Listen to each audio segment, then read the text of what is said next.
Hi, all. I'm Sarah from the Gettysburg Library, and welcome to Chapter 17 of the Age of Innocence. Your cousin, the Countess, called on Mother while you were away, Janie Archer announced to her brother on the evening of his return.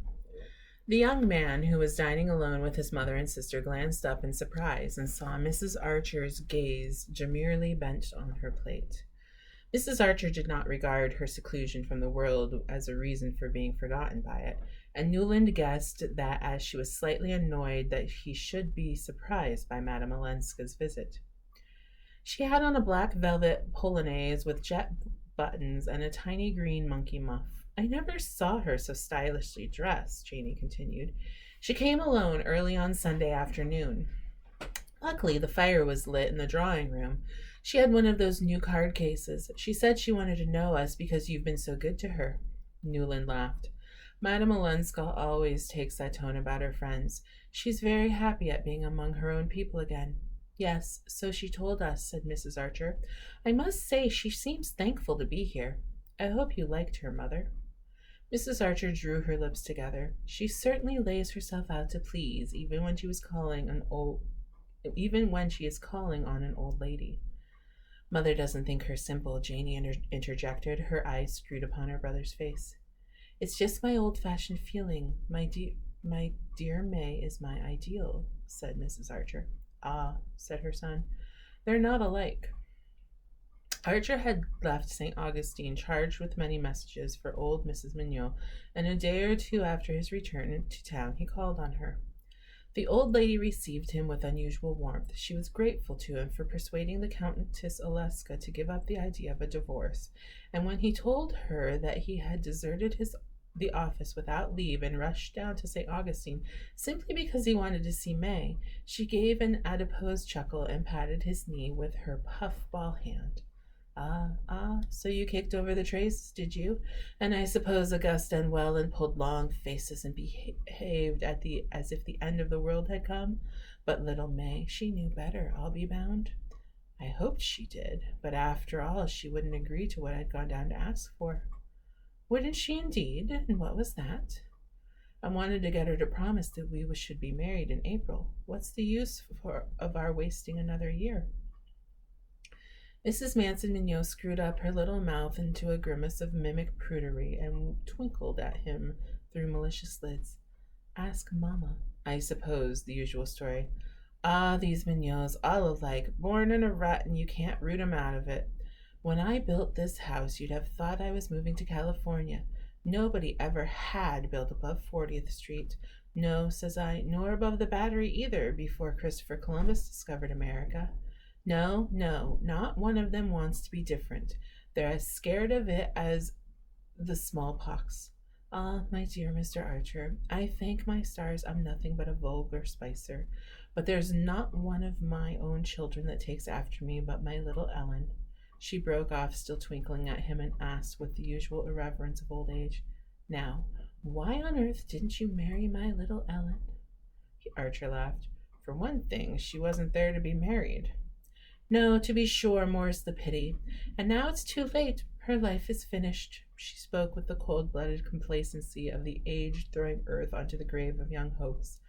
The young man's heart grew chill, and he said hurriedly, Can't I persuade you to use your influence with the Wellands, Mrs. Mignot?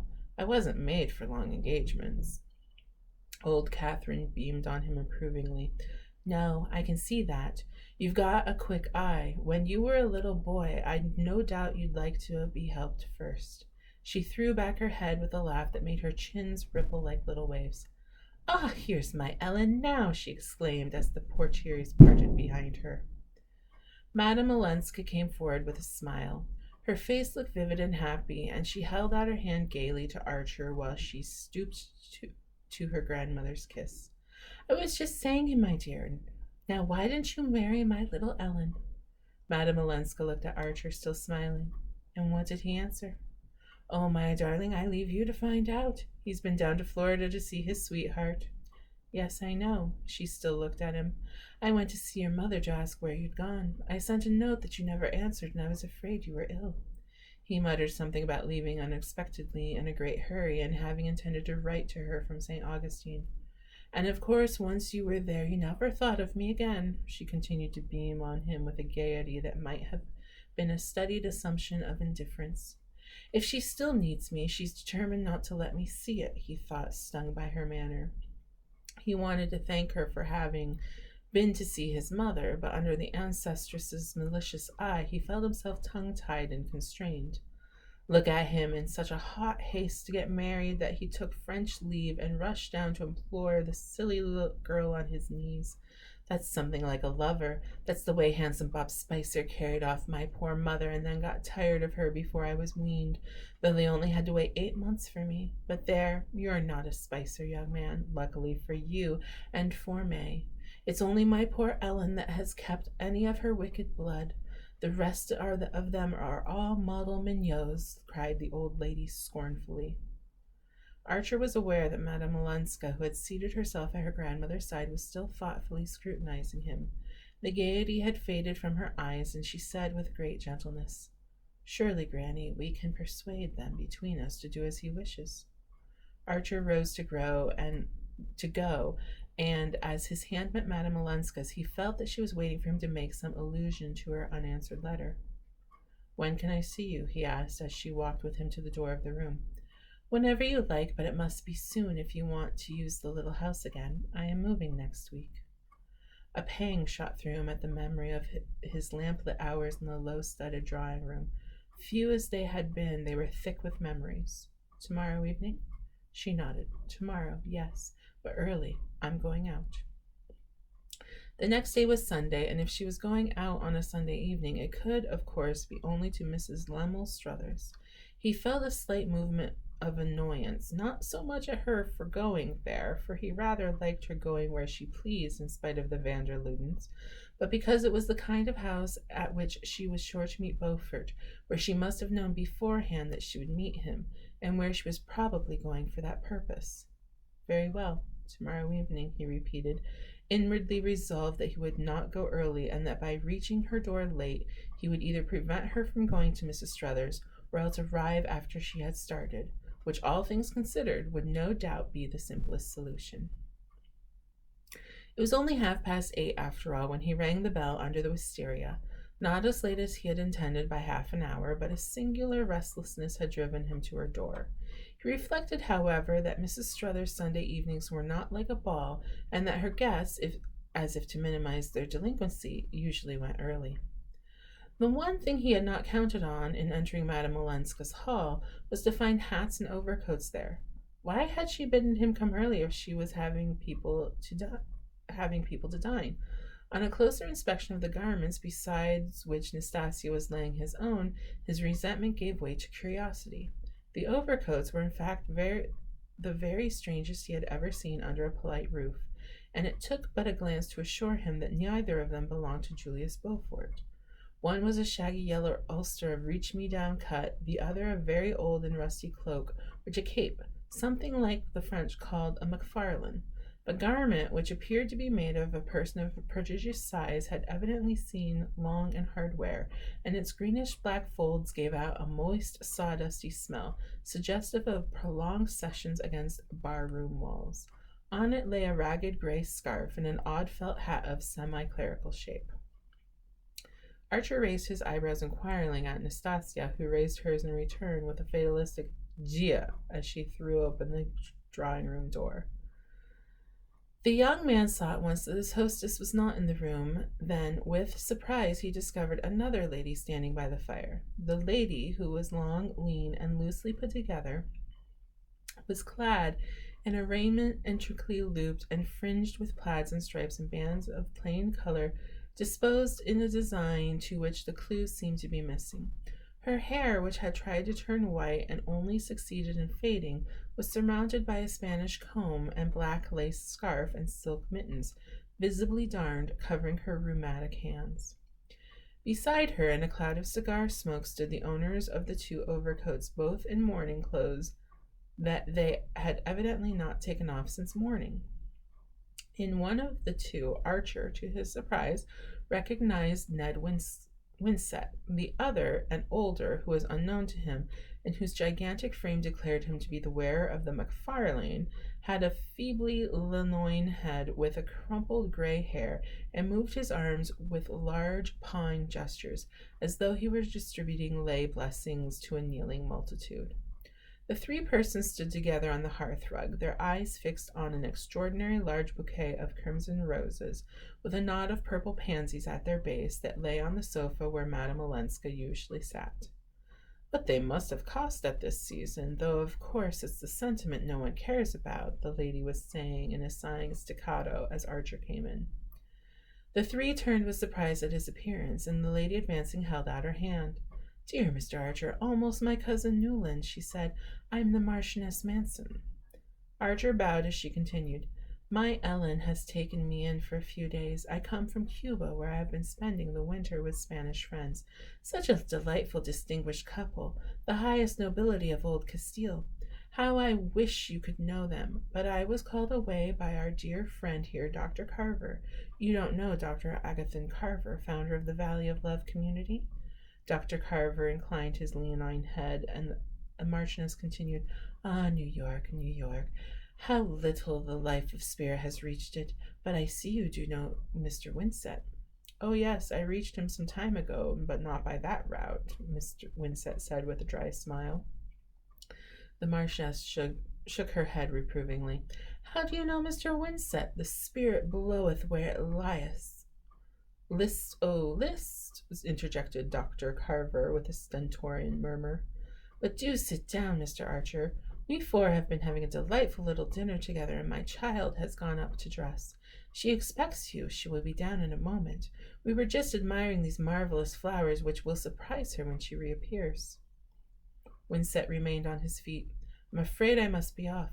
Please tell Madame Olenska that we shall all feel lost when she abandons our street. This house has been an oasis." "Ah, but she won't abandon you. Poetry and art are the breath of life to her." "It is poetry, you write, Mr. Winsett?"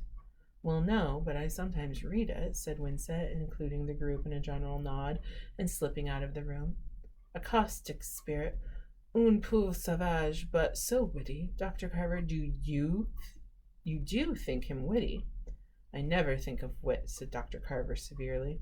"Aha, you never think of wit. How merciless he is to us weak mortals, Mr. Archer, but he lives only in this life of the spirit, and tonight he is mentally preparing the lecture he is to deliver presently at Mr. Blanker's. Dr. Carver, would there be time before you start for the Blankers to explain to Mr. Archer your illuminating discovery of the direct contact? But no, I see it is nearly 9 o'clock, and we have no right to detain you while so many are waiting for your message." Dr. Carver looked slightly disappointed at this conclusion, but having compared his ponderous gold timepiece with Madame Olenska's little traveling clock, he reluctantly gathered up his mighty limbs for departure. "I shall see you later, dear friend," he suggested to the Marchioness, who replied with a smile. "And soon as Ellen's carriage comes, I will join you. I do hope the lecture won't have begun." Dr. Carver looked thoughtfully at Archer. "Perhaps if this young gentleman is interested in my experiences, Mrs. Blanker might allow you to bring him with you." "Oh, dear friend, if it were possible, I am sure she would be too happy. But I fear my Ellen counts on Mr. Archer herself." "That," said Dr. Carver, "is unfortunate. But here is my card." He handed it to Archer, who read on it in Gothic characters, "Agathan Carver, Valley of Love, Kitasquami, New York." Dr. Carver bowed himself out, and Mrs. Manson, with a sigh that might have been either of regret or relief, again waved Archer to a seat. "Ellen will be down in a moment, and before she comes, I am so glad of this quiet moment with you." Archer murmured his pleasure at their meeting, and the Marchioness continued in her low, sighing accents, "I know everything, dear Mr. Archer. My child has told me all you have done for her, your wise advice, your courageous firmness. Thank heaven it was not too late." The young man listened with considerable embarrassment. Was there any one, he wondered, to whom Madame Olenska had not proclaimed his intervention in her private affairs? "Madame Olenska exaggerates. I simply gave her a legal opinion as she asked me to." "Ah, but in doing it, you were the unconscious instrument of what word have we moderns for Providence, Mr. Archer?" cried the lady, tilting her head on one side and drooping her lids mysteriously. Little did you know that at the very moment I was being appealed to, being approached, in fact, from the other side of the Atlantic. She glanced over her shoulder as though fearful of being overheard, and then, drawing her chair nearer and raising a tiny ivory fan to her lips, breathed behind it. By the Count himself, my poor mad foolish Olenski, who asks only to take her back on her own terms. Good God! Archer exclaimed, springing up. You are horrified? Yes, of course, I understand. I don't defend poor Stanislaus, although he has always called me his best friend. He does not defend himself. He casts himself at her feet in my person. She tapped her emaciated bosom. I have his letter here. A letter? Has Madame Olenska seen it? Archer stammered, his brain whirling at the shock of the announcement. The Marchioness Manson shook her head softly. Time. I must have time. I know my Ellen, haughty, intractable, shall I say, just a shade unforgiving? But good heavens, to forgive is one thing, to go back into that hell. Ah, yes, the Marchioness acquiesced. So she describes it, my sensitive child. But on the material side, Mr. Archer, if one may stoop to consider such things, do you know what she is giving up? Those roses there on the sofa, acres of them, acres like them under glass and in the open, in his matchless terrace gardens at Nice. Jewels, historic pearls, the Sobrensky emeralds, sables, but she cares nothing for all these. Art and beauty, those she does care for, she lives for, as I always have, and those surround her, pictures, priceless furniture, music, brilliant conversation. Ah, that, my dear young man, if you'll excuse me, is what you've no conception of here. And she had it all, and the homage of the greatest. She tells me she has not thought handsome in New York. Good heavens, her portrait has been painted 9 times. The greatest artists in Europe have begged for the privilege. Are those things nothing? And the remorse of an adoring husband? As the Marchioness Manson rose to her climax, her face assumed an expression of ecstatic retrospection, which would have moved Archer's mirth had he not been numb with amazement. He would have laughed if anyone had foretold him that his first sight of poor Medora Manson would have been the guise of a messenger of Satan. But he was in no mood for laughing now, and she seemed to him to come straight out of hell, which Ellen Olenska has just escaped. She knows nothing yet of all of this? He asked abruptly. Mrs. Manson laid a purple finger on her lips. Nothing directly, but does she suspect? Who can tell? The truth is, Mr. Archer, I have been waiting to see you. From the moment I heard of the firm stand you had taken and of your influence over her, I hoped it might be possible to count on your support, to convince you that she ought to go back. I would rather see her dead, cried the young man violently. Ah, the Marchioness murmured without visible resentment. For a while she sat in her armchair, opening and shutting the absurd ivory fan between her mittened fingers, but suddenly she lifted her head and listened. Here she comes, she said in a rapid whisper, and then pointing the bouquet on the sofa. Am I to understand that you prefer that, Mr. Archer? After all, marriage is marriage, and my niece is still a wife.